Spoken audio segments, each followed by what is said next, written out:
El hambre de los campesinos. Los campos del futuro.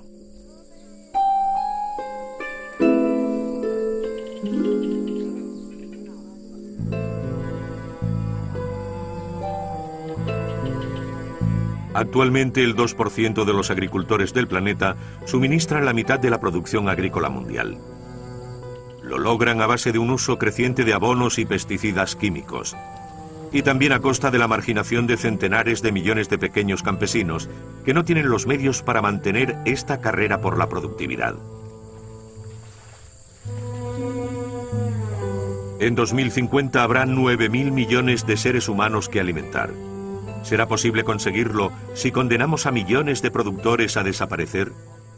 Y sobre todo, al trastornar el equilibrio de los ecosistemas, ¿no nos arriesgamos a agravar la crisis que predicen numerosos especialistas?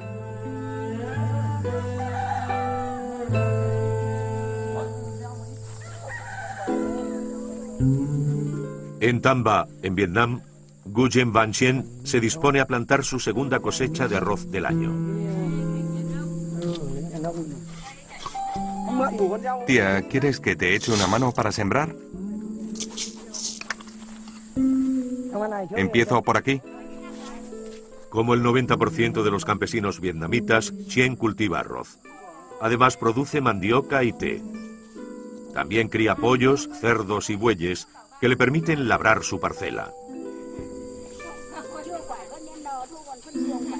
Podemos abonar en 10 días. No, tendremos que hacerlo dentro de 3 o 4 días.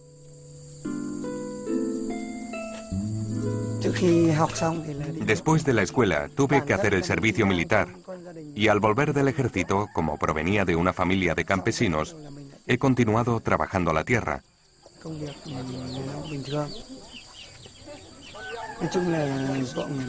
Aquí tenemos una superficie muy pequeña. Solo tenemos 1000 metros cuadrados de arrozal para las 4 personas de nuestro hogar.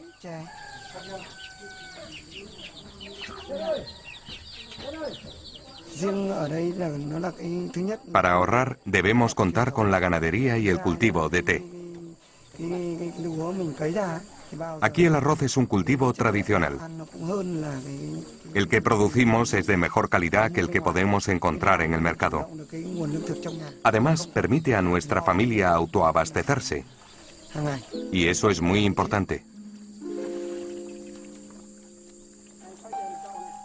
Un dicho vietnamita afirma que primero hay que asegurarse el alimento antes de poder pensar en cualquier otra cosa. Eso es lo que hace Chien con las 2 toneladas de arroz que produce cada año. Pero como la mejora de la calidad de las semillas y de los sistemas hidráulicos han facilitado enormemente el trabajo en los arrozales, ahora tiene tiempo de emprender nuevas actividades. Chien ha comprado recientemente una descascarilladora de arroz. Gracias a esta máquina, siempre tiene arroz fresco para su familia. Además, a cambio de dinero, también garantiza el blanqueo del arroz de sus vecinos.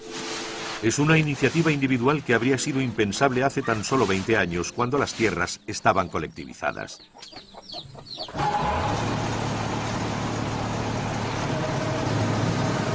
En esa época, los campesinos integrados en cooperativas debían producir para garantizar la autarquía de su provincia.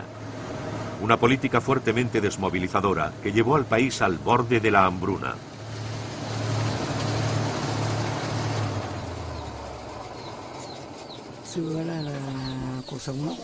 Antes la vida era muy difícil. Cuando volví del servicio militar, mi familia vivía en una casa muy rudimentaria. La vida ha mejorado mucho en los últimos años. Ha sido gracias a la política de apertura del Estado y a la política de concesión de tierras, que ha convertido al campesino en autónomo. El Estado solo aporta ayuda técnica y marca las políticas. Chien ha recibido 2.000 metros cuadrados que podrá cultivar durante 20 años, aunque no sea oficialmente el propietario.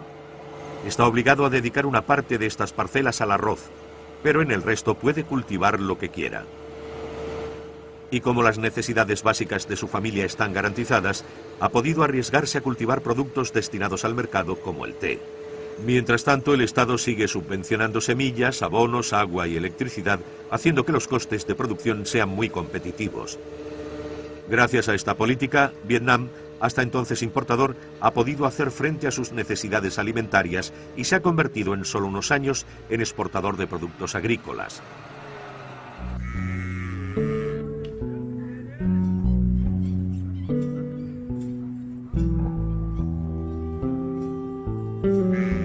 Vietnam se ha beneficiado de la Revolución Verde, pero esta idea vio la luz en la India. Fue lanzada en 1958 y se basaba en la difusión de variedades de alto rendimiento, en la extensión del regadío y en la agroquímica.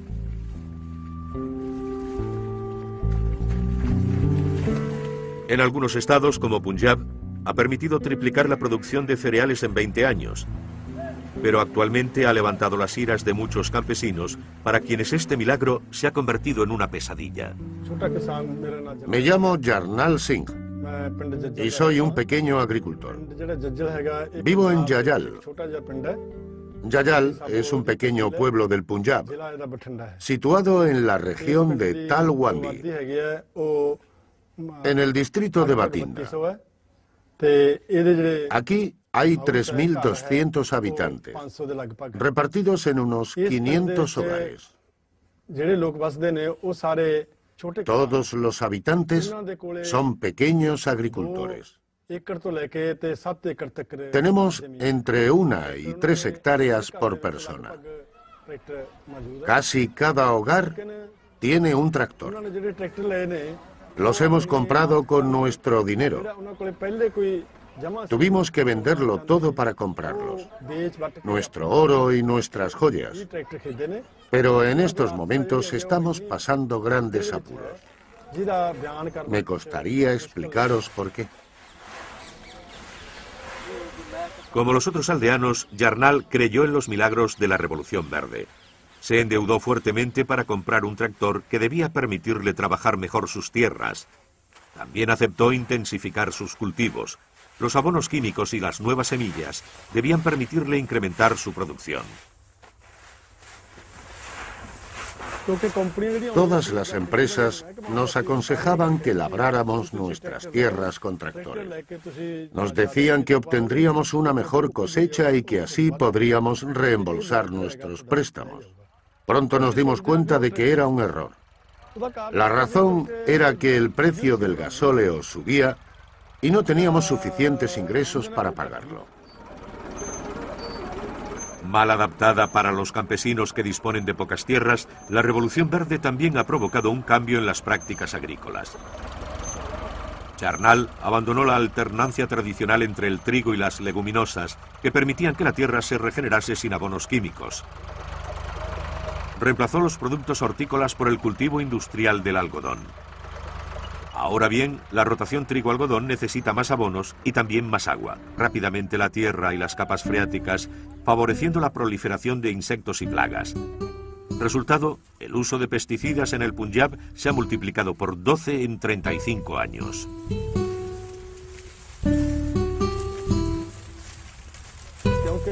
Cuando llegaron las empresas extranjeras y empezaron a distribuir sus productos, los vendían a precios muy bajos y poco a poco fueron aumentándolos. Gracias a ello las cosechas eran buenas y las empresas lanzaban cada vez más productos. Todos los beneficios que podía obtener un campesino los recuperaban las empresas y finalmente el campesino no ganaba nada. Además, los productos que proporcionaban a los campesinos eran muy malos para el medio ambiente.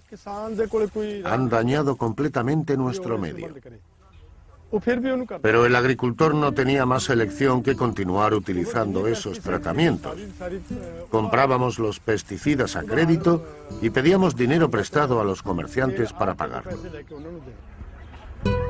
Cuantos más productos químicos utilizan, más necesitan aplicar para compensar el empobrecimiento de la tierra y mantener sus ingresos. Para pagarlos, los campesinos se endeudan con unos intereses muy elevados, mientras el precio que obtienen por sus cosechas se estanca e incluso disminuye. Si Yarnall gasta 100 en abonos y pesticidas y no gana más que 80 con su cosecha, es una ecuación mortal para él. Pero a corto plazo, hace las delicias de las industrias agroquímicas. El problema es que nosotros dependemos de la tierra que nos alimenta. Esta tierra es un organismo vivo, no es un sustrato al que hay que meterle abonos para producir. En el momento en que olvidamos esta noción de tierra viva, entramos en un proceso en el que la tierra, concebida como sustrato, lleva a trastornar todo su metabolismo y su funcionamiento con la aportación de abonos químicos dopantes que efectivamente aumentan la productividad. Pero no nos damos cuenta de que hay un balance económico positivo al lograr una mayor producción. Pero el balance ecológico es catastrófico. Es decir, que provoca menor calidad de los alimentos, el deterioro de la tierra, la pérdida de la biodiversidad y las aguas subterráneas contaminadas. Cuando hacemos un balance global, vemos que nos arriesgamos a que éste nos condene finalmente a tener muchos productos, pero a haber destruido lo que podríamos decir que es nuestra herramienta de producción.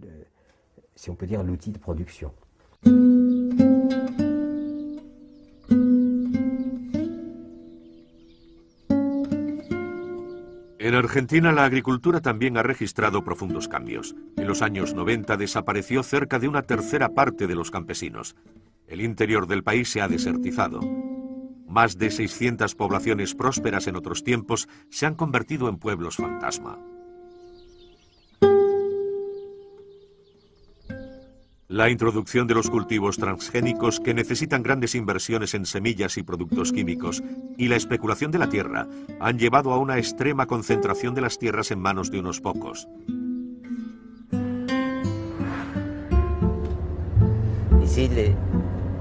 Los dos campos, situados a ambos lados de la carretera, son míos. Estos son campos de trigo. Jorge Schrodek trabajó mucho tiempo como comerciante en el negocio de la lana. Invirtió en la tierra lo que ganaba y con 45 años decidió dedicarse exclusivamente a la agricultura. En la hacienda que ha montado en el sur de la provincia de Buenos Aires está en marcha la recolección del trigo.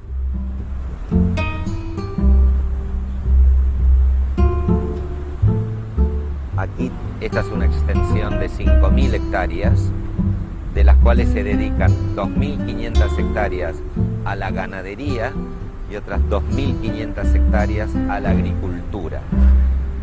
Este año sembramos 1.300 hectáreas de trigo, que estamos cosechando en este momento, y tenemos otras 1.200 con un cultivo de soja que recién empieza. En lo que es la parte de agricultura de este campo, el modelo agrícola, la rotación es siempre trigo-soja. Y ahora me voy a bajar a abrir la tranquera. Jorge explota cerca de 1.500 veces la superficie cultivada por Yarnall en la India y 25.000 veces la trabajada por Chen en Vietnam.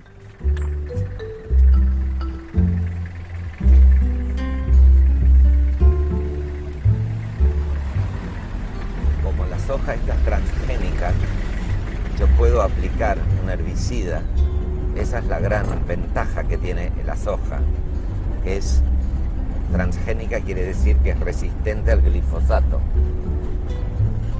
Entonces yo acá ya la próxima semana voy a esperar una lluvia más y voy a matar todos los yuyos que vos ves que no es soja.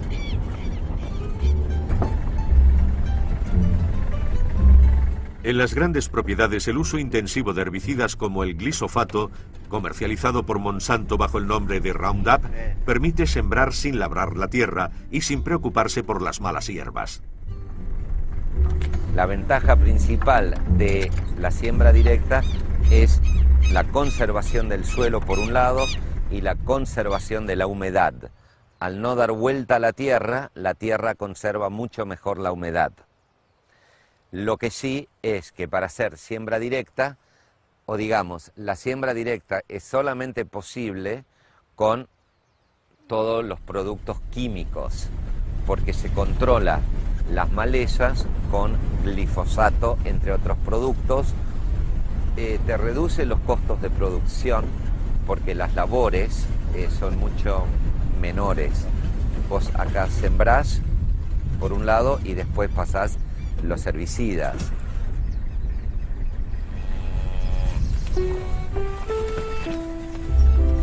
Las grandes explotaciones de Argentina han conseguido unos costes de producción situados entre los más bajos del mundo, pero también es donde se aplican más productos químicos a los cultivos.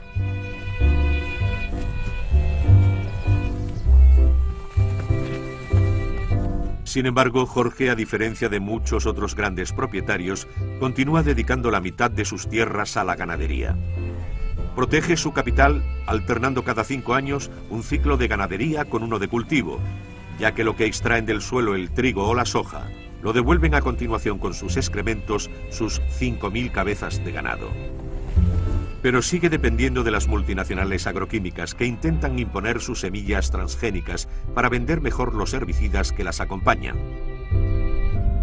Aquí en la Argentina el glifosato tuvo el monopolio.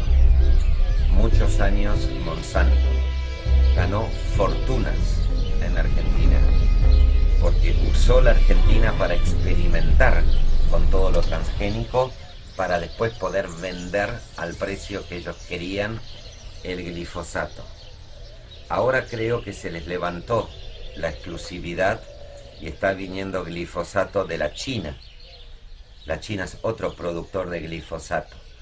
Y en la medida que haya más y más productores de glifosato, más allá de los royalties que tengan que pagar, suponemos que por lo menos, no sé si va a bajar mucho el precio, pero sí sé que salimos de esta horrible dependencia que tenemos en lo que respecta al glifosato a Monsanto.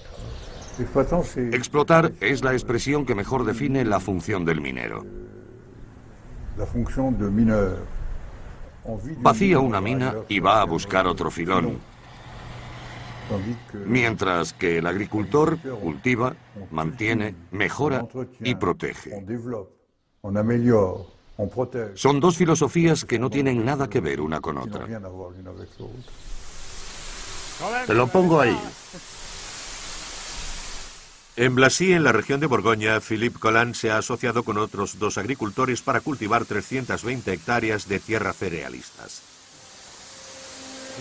Lo ideal sería limpiar un poco antes, pero nunca tenemos tiempo de hacerlo todo. Solemos hacer las 2 cosas a la vez. Son las prisas de antes de la siega. Hay que hacer sitio en los hilos a la cosecha de trigo, escanda, guisantes o lentejas. Yo soy un campesino. No soy propietario de mi tierra, o no de buena parte, da igual. Pero hago lo que yo he elegido. Organizo mi trabajo, mis producciones. No soy un mandado de un latifundio de Argentina o de Brasil, que tienen sistemas muy eficaces. Ven a hacer contrapeso. Ponte en ese lado. ¿Vale?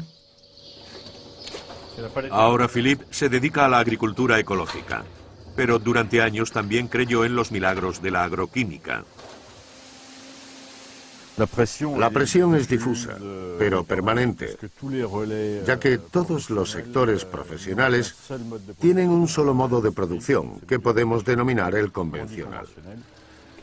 De hecho, este es un modo de producción completamente sometido a los proveedores de productos fitosanitarios, las semillas tratadas, los abonos y, por otro lado, a las cooperativas, que recuperan la mercancía de mala calidad y necesitan cada vez más volumen. Y en medio se encuentra el campesino, medio aplastado entre los 2 operadores que le dicen: hay que producir, hay que producir. Hay una especie de combinación categórica, independientemente de la rentabilidad de la operación. Acabé harto de manipular toneladas de productos de tratamiento y de haberme tragado alguno por los pocos medios de protección. Por todo ello, este sistema no me convenía para nada. No era lo que yo quería hacer en mi profesión cuando decidí instalarme aquí. Así que en 1998 me pasé a la agricultura ecológica.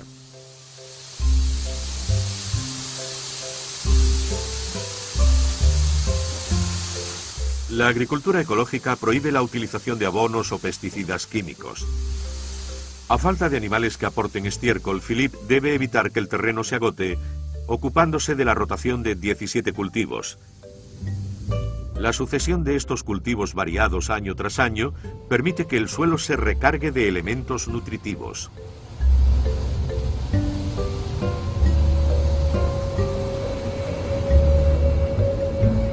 Normalmente no debería hacer eso. ¿Pasa algo? ¿Has visto el indicador que se enciende? Pero ayer lo revisé todo y funcionaba. Se queda así permanentemente. Está claro que le falta el perno.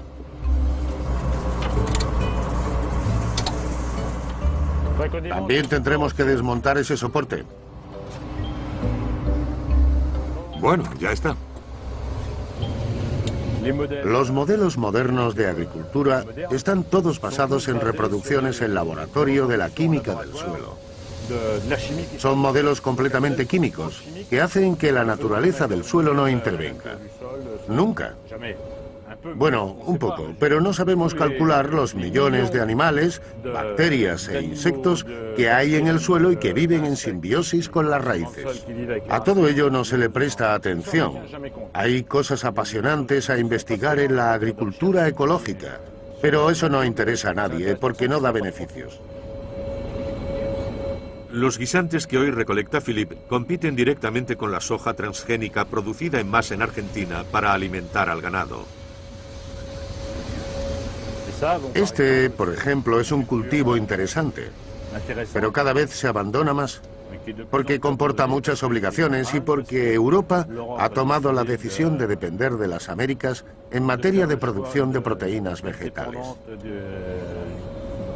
Así que ahora el cultivo de guisantes no es muy lucrativo para un campesino, pero es un cultivo indispensable para nuestro sistema biológico, ya que deja una parte de nitrógeno en el suelo para el trigo que se cultivará el año siguiente. Así que debemos cuestionarnos la coherencia del sistema mucho más que si pudiésemos recurrir de forma masiva a los productos químicos o a los abonos nitrogenados. Sin embargo, en Europa se ha dado prioridad a este segundo modelo. Poco a poco, los suelos están perdiendo su estructura y son cada vez más estériles. El campesino que utiliza pesticidas sin darse ni cuenta del perjuicio es el que sufre muchos daños humanos debido a ellos en el tercer mundo, como sucedió en Europa, cuando utilizaban esos pesticidas sin controlarlos. Este es un desastre ecológico, humano, social y económico a la vez. Actualmente el campesinado está sufriendo y se hunde a todos los niveles.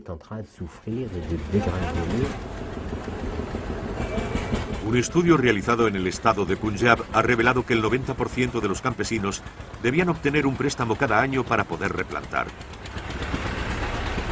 En la India, los comerciantes de pesticidas y abonos suelen ser también los que prestan el dinero y los que compran la cosecha para las industrias. Por lo tanto, tienen un gran interés en hacer que el cultivador consuma productos químicos y en dejar que se endeude con el fin de presionarlo para adquirir su cosecha al mejor precio. A este ciclo infernal también se le atribuyen los miles de casos de suicidio que se han dado en el Punjab en estos últimos años.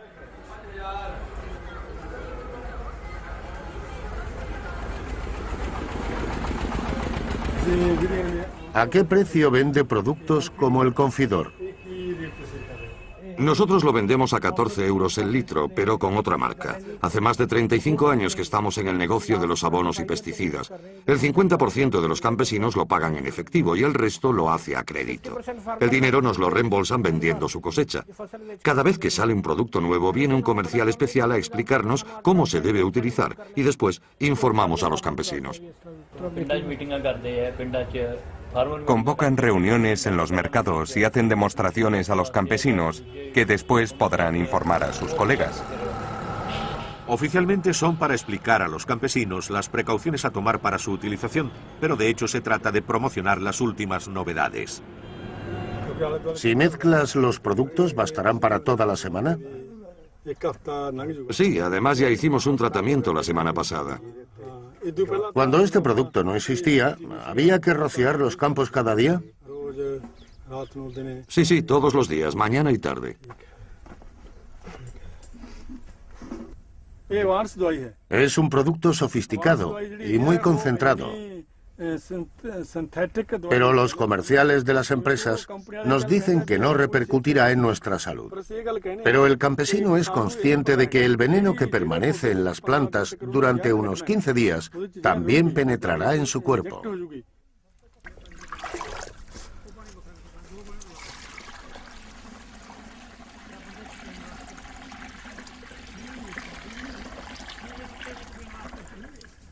La aplicación debe hacerse de una forma especial. El gobierno y los centros de agricultura deben suministrar las protecciones, pero nunca llegan hasta los agricultores. Los campesinos se espabilan como pueden. Tienen que arreglárselas. A las empresas les da igual, porque venden sus productos a los comerciantes que después se los venden a los agricultores y éstas no se preocupan de dar los equipamientos. Van a ver al comerciante, se meten su parte de beneficios en el bolsillo y se van a sus casas. Les da igual salvar al campesino o informarlo, no les importa. Sin embargo, por pura formalidad, de vez en cuando reúnen a 2 o 3 campesinos y les explican más o menos lo que hay que hacer para protegerse. Pero eso solo ocurre de vez en cuando.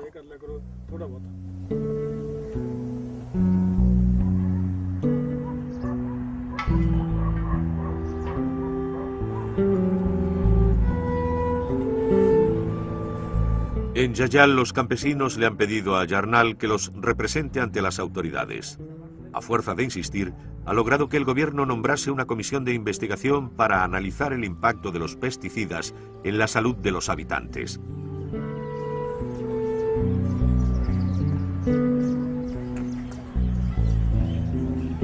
Llegaron al pueblo unos epidemiólogos y certificaron 26 defunciones por cáncer solamente entre los años 2002 y 2004, una tasa de un 50% superior a la observada en una zona de referencia en la que el consumo de pesticidas era de 0,30 litros por hectárea, mientras que en Yayal era de 11 litros.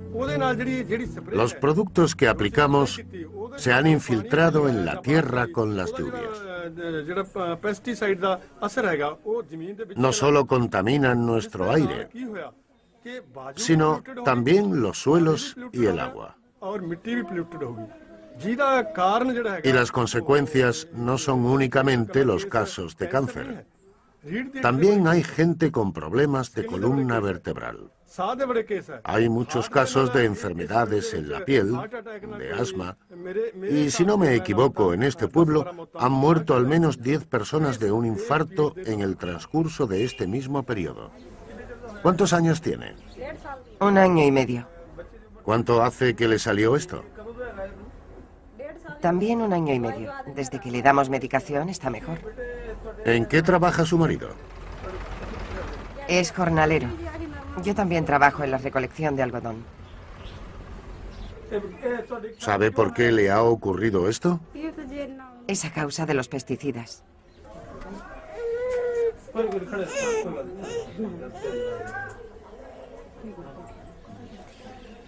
¿Cuántos años tiene su hijo? Tiene 2 años. ¿Nació así? Sí, ¿Y nació en casa? sí. ¿Qué os han dicho los médicos al respecto? Nos han dicho que tiene cáncer. Es la primera vez que veo un caso de cáncer así en nuestro pueblo. Por lo que sé, nunca se habían dado casos de cáncer en los niños. Incluso cuando fui a Delhi, me confirmaron que aquí no había habido ningún caso de entre ellos. Mirad toda la gente que está enferma. No han recibido ayuda alguna, nada. Y hay que destacar que la gente que está enferma, e incluso la que finalmente murió, se ha gastado miles de rupias en tratamientos. Lo han perdido todo, pero el gobierno no les ha ayudado para nada. A pesar de las conclusiones de la investigación, las autoridades se niegan a reconocer la responsabilidad de los pesticidas y prefieren atribuirlo a factores como el consumo de alcohol o de tabaco. Pero en el dispensario en el que tratan a los aldeanos, el doctor Tej Ram Garg culpa a la contaminación. Un estudio mostró que en el agua que beben los habitantes se encuentran restos de pesticidas muy superiores a los límites fijados por la Organización Mundial de la Salud. Son conscientes de los problemas, pero creo que las obligaciones económicas son las que les empujan a hacer uso de pesticidas y abonos de forma prolongada, para obtener buenos rendimientos. Así que creo que el agua es la causa. Lentamente ellos absorben dosis cada vez más elevadas de pesticidas en su cuerpo y esto provoca cambios, que en términos médicos podríamos definir como mutaciones celulares. Sin duda provoca unos efectos. Eso significa que las sustancias que aplicas a la tierra después te las encuentras en tu cuerpo y resulta que estas son perjudiciales fisiológicamente. En mis conferencias le digo a la gente que actualmente hay tantas sustancias nocivas en los alimentos, visibles e invisibles, que cuando nos sentamos a la mesa, en vez de desearnos buen provecho, deberíamos desearnos buena suerte, ya que no sabemos qué estamos ingiriendo. En Francia, los consumidores se preguntan cada vez más por lo que ponen en sus platos. El creciente éxito de los productos ecológicos lo demuestra. El mercado crece cerca de un 10% al año desde 1999. Sin embargo, la agricultura ecológica sigue siendo una elección arriesgada, porque el rendimiento es mucho más irregular que el de la agricultura convencional, que utiliza abonos y pesticidas químicos. En cuanto al mercado de los productos ecológicos, también está sometido a la presión de las industrias agroalimentarias, que han detectado el gran negocio. Hoy, Philippe trae su trigo a la cooperativa para comprobar su contenido en proteínas. Cuanto más elevado sea, mejor precio obtendrá.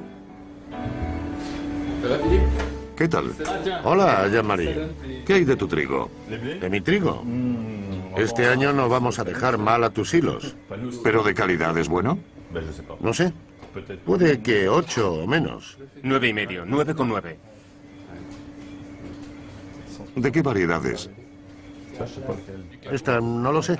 Atlas. Atlas. De hecho, son nuevas variedades. No solemos tener mucha perspectiva. Además, las investigaciones de variedades no se hacen en los cultivos ecológicos.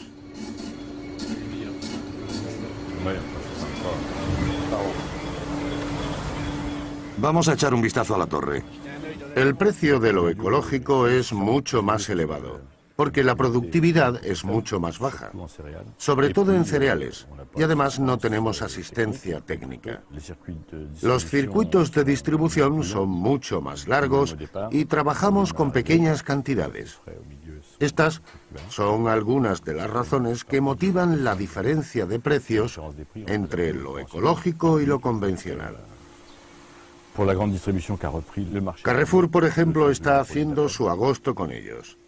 Así que actúan con los pequeños agricultores de productos ecológicos como con los otros. Rebaja tus precios o vamos a encontrarlo más barato en otra parte. Y así lo hacen. Hay un montón de países que son capaces de producir más barato que en Europa.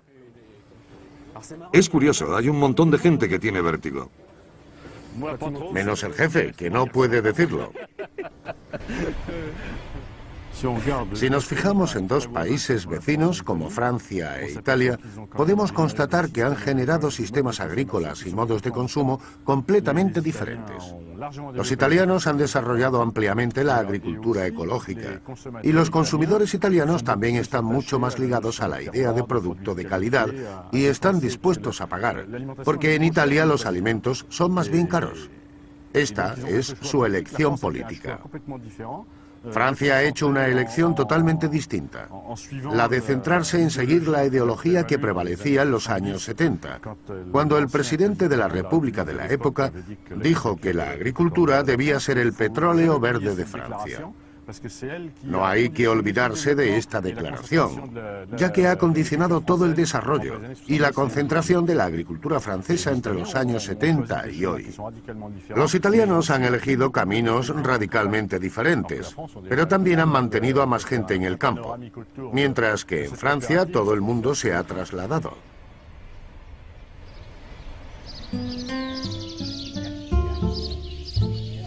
Las dos perritas son mías. Vamos a hacer una. En Argentina, el método de siembra directa y el uso de los transgénicos han simplificado enormemente el trabajo de la tierra. En su hacienda, Jorge solo tiene empleados a 5 trabajadores, 1 por cada 1000 hectáreas. Hoy Jorge debe analizar la situación de los cultivos con Fernando, su encargado. Hace 15 años que estoy acá en el establecimiento, porque yo entré como mensual a este campo y año y medio, 2, estaba bajo el cargo de todo el campo, ¿no? Pero bueno, eso se lo debo a la persona que está a mi lado, que es Jorge. Los salarios relativamente no son muy altos, pero bueno, todo en general los campos siempre dan un sueldo aparte. Más allá del sueldo de lo que ganan acá, lo que trabajan en el campo, tienen también pago casa, comida, luz, gas, no pagan impuestos municipales, es decir, la mayoría de la gente tiene todo lo que necesita pago.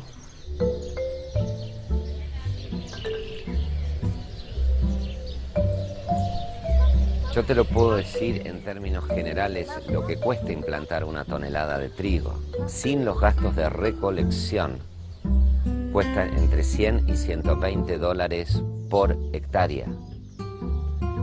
Ahora, dentro de ese costo de producción, como siempre, y lamentablemente, el costo más chico es la mano de obra. Los costos de laboreo en un país como la Argentina, donde el gasoil no es caro, representa entre el 10 y el 15% del costo de implantación de un cultivo. Y la mano de obra representa aproximadamente un 5%.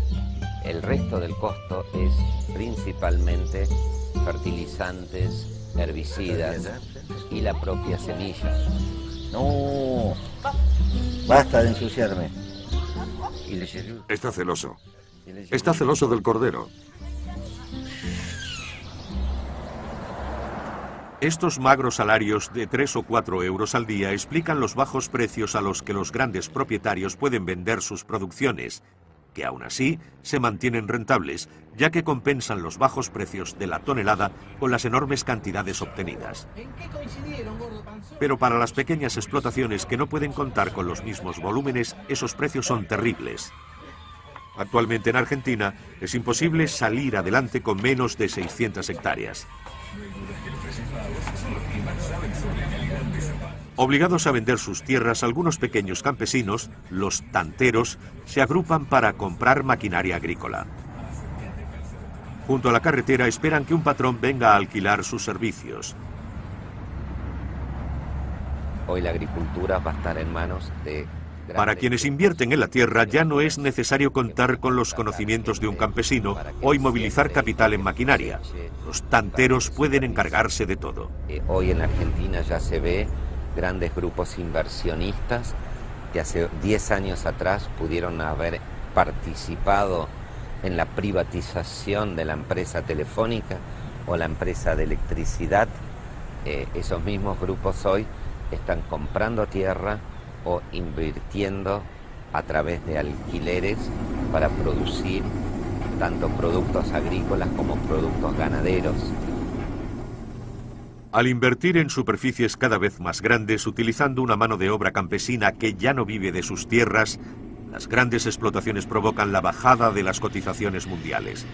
También contribuyen a incrementar los enormes beneficios de las multinacionales agroalimentarias, pero amenazan los ingresos de millones de pequeños campesinos.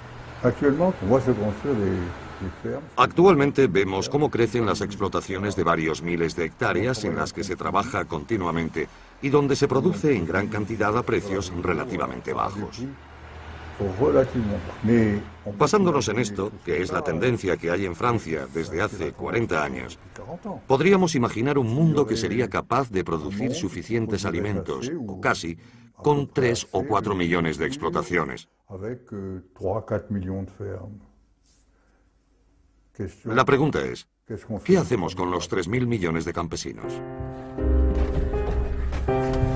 En Argentina, como en numerosos países, los pequeños campesinos engrosan la población pobre de las ciudades. Pero las repercusiones de esta agricultura sin campesinos no acaban aquí. Los fondos especulativos que se lanzan a la agricultura exigen una rápida rentabilidad de la inversión. No dudan en agotar los suelos en unos años y se van un poco más lejos a explotar otro filón. La agricultura no puede ser restringida a una idea de mercancía, porque hay una gran cantidad de gente que depende de ella para sobrevivir. Cerca de la mitad de la población activa depende de la agricultura. La agricultura solo vive de los recursos naturales, así que está directamente ligada a la tierra, al agua, a las semillas, a la biodiversidad. Este aspecto de la gestión del medio ambiente es esencial en la actividad agrícola, y los mercados no pueden responder a eso, a una buena gestión de los recursos naturales.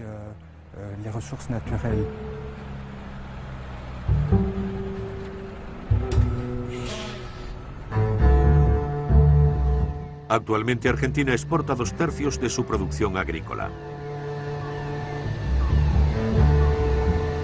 Y mientras en los puertos del país los barcos continúan transportando soja y trigo a otros países donde se encuentra la clientela solvente, una parte de la población ya no tiene para comer.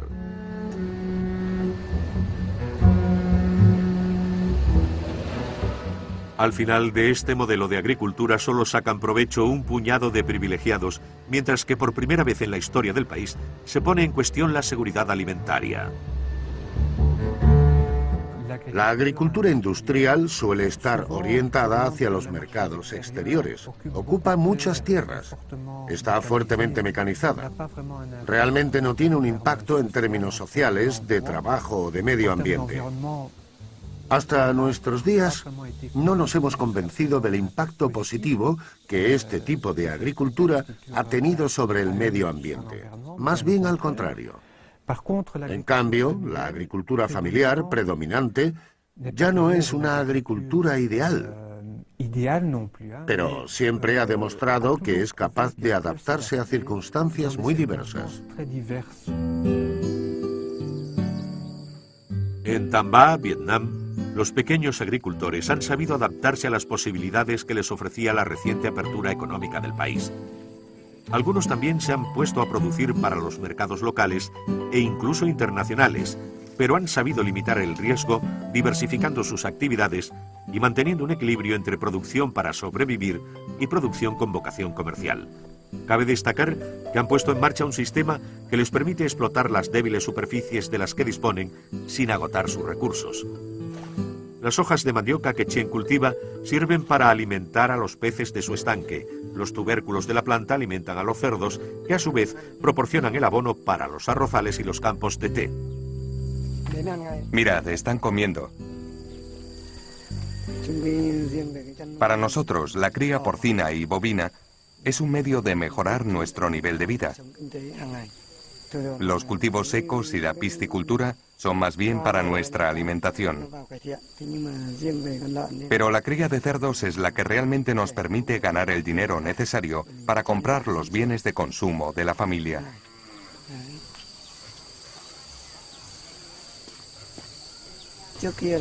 Antes yo me dedicaba a la cría de cerdas para que me dieran lechones.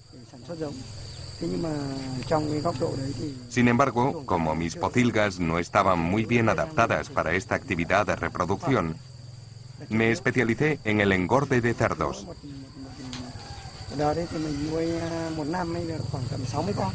Ahora, cada año, produzco unos 60 cerdos.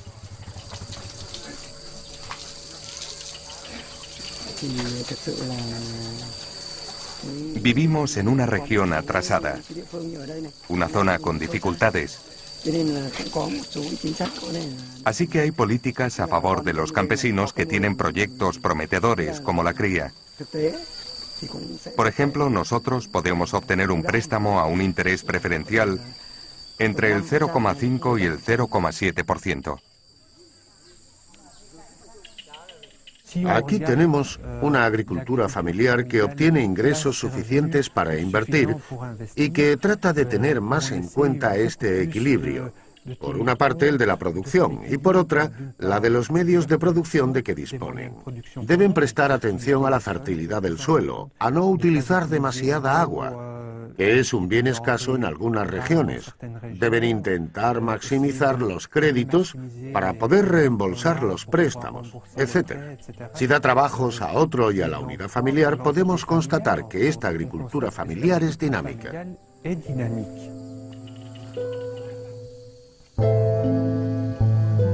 En Vietnam, la agricultura representa el 25% del PIB del país, pero emplea a más del 60% de la población activa. El desafío que representa mantener a tan numerosa población en el campo es enorme. Consciente de que no hay suficiente trabajo en las ciudades para todos los campesinos, el gobierno los ha animado a quedarse en sus tierras. Pero para esta población en constante crecimiento, las superficies cultivables disminuyen. La tentación de talar los bosques para ganar nuevos terrenos es muy grande y los riesgos de la erosión y del agotamiento de la tierra aumentan.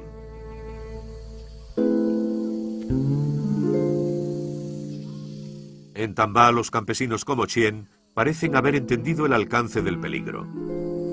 Respaldados por los agrónomos del programa Río Rojo y una ONG francesa, el Grupo de Investigación e Intercambio Tecnológico, experimentan con nuevas técnicas que concilian la protección del medio ambiente y la mejora de la producción.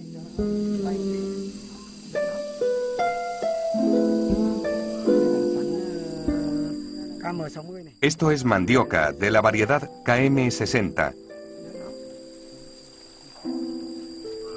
Y esta es la variedad a hojas de bambú. Antes, las colinas sobre las que nos encontramos tenían más pendiente. Nosotros hemos intervenido recientemente en las laderas y hemos creado terrazas. Gracias a eso, ha aumentado mucho el rendimiento, un 40% más que en las superficies sin terrazas. Esto es una prueba que después podrán poner en práctica los otros campesinos. Primero he creado unas terrazas y después he plantado especies antierosión.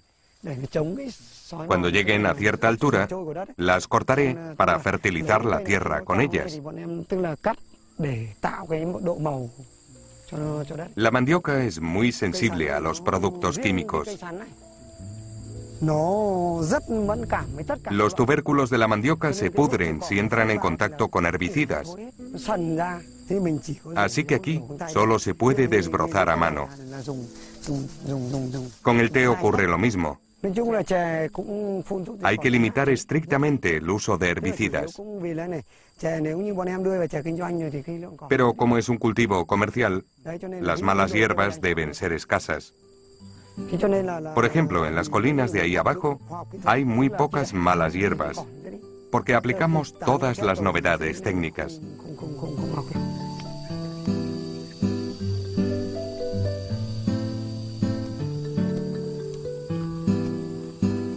El ejemplo vietnamita muestra que un gran número de pequeños campesinos pueden vivir con poca tierra y también que la agricultura familiar no se asocia con el inmovilismo y puede ser innovadora.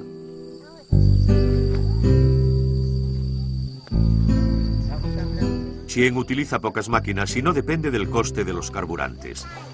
Además, limita voluntariamente el uso de abonos químicos y de pesticidas que de todos modos serían demasiado caros para él. Y gracias a la diversificación de ingresos de sus actividades, consigue que su familia viva dignamente e incluso puede ahorrar algo para pagar los estudios de sus hijos.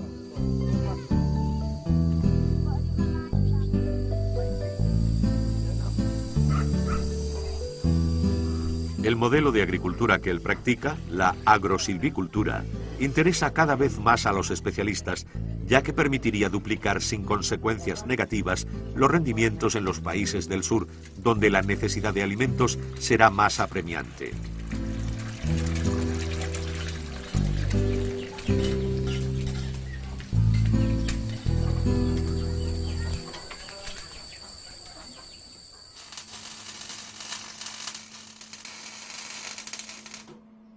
En Europa también se abre camino la idea de agricultura campesina.